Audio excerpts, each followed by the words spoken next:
8 mars, journée internationale de la femme. Dans tout le monde entier, on est en train de célébrer aujourd'hui la femme et c'est les femmes qui sont à l'honneur. On est en train de rendre hommage à toutes ces grandes dames qui ont fait ou bien marqué l'histoire du pays. Et aujourd'hui, toute l'équipe de Go Media a rendu un vibrant hommage. En particulier, les femmes ont rendu un vibrant hommage à la dame à la voix d'or, la PDG, Madame Coumba Gawlo Seck. Des témoignages pleins d'émotions et d'éloges. Je voudrais souhaiter une très bonne fête à toutes les femmes du monde en ce 8 mars. Mais je réserve aussi un salut spécial à la PDG, la présidente directrice générale de Go Media, Madame Coumba Gawlo Seck, une femme battante qui, au-delà de la musique, est un exemple, un leader. Oui, vrai leader. J'ai commencé à travailler avec elle il n'y a pas longtemps, comme chargée de projet, assistante chargée de projet Lumière pour l'enfance. Elle m'étonne beaucoup, des fois. C'est une vraie battante. Elle travaille dur tous les jours. Il faut savoir que même malgré sa maladie, elle continue de se battre. Se battre pour aller au sommet. Se battre pour monter au sommet comme elle a l'habitude de le faire et de montrer aux autres.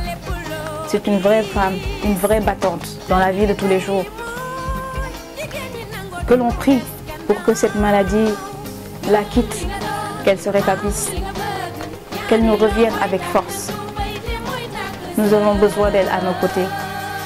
Go Media a besoin de sa grande dame, l'amie de tous. Come back to us quickly, Coumba. Il est difficile, voire impossible de faire les témoignages sur la PDG parce que tout ce que l'on puisse dire, il va en rester encore. Coumba est plein de qualités humaines en tant qu'artiste et entrepreneur. Tout ce que je puisse dire, c'est qu'elle est une dame de cœur qui sait valoriser la personne. Si tu travailles avec elle, tu as toujours envie de te surpasser, d'apprendre plus. Elle ne baisse jamais les bras. Assalamu alaikum wa rahmatullah.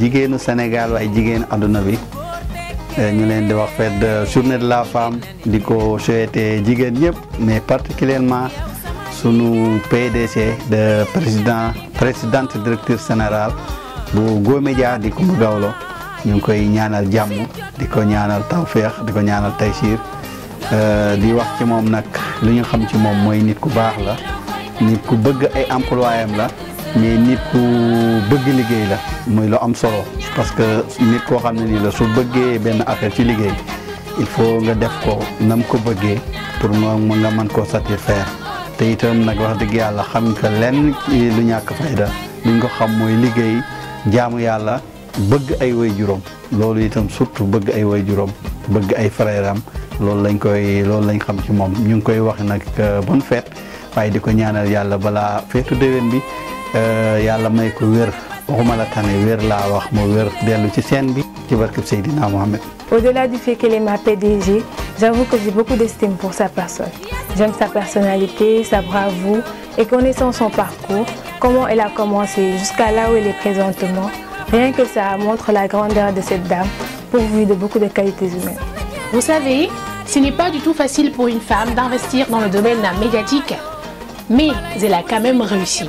Nous prions pour que son médium dépasse ses attentes et qu'il dépasse aussi le niveau national. Je sais que tel sera le cas parce qu'elle sait inciter ses employés dans cette logique. C'est d'ailleurs toute la grandeur de cette dame. Coumba a toujours œuvré pour l'émancipation de la femme et l'épanouissement des enfants. Dans ses notes de musique et aujourd'hui, la ligne éditoriale de Femme FM, c'est traiter les problèmes liés aux femmes, aux enfants et de la musique. Sa vie, c'est pour ça que je l'estime trop.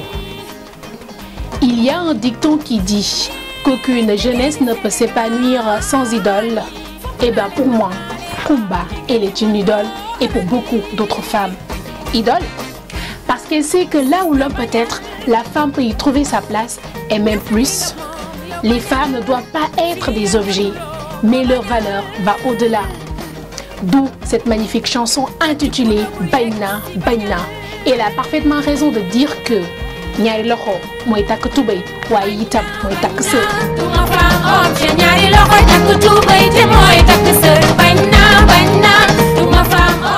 sur Coumba Gawlo si ce n'est pas une répétition.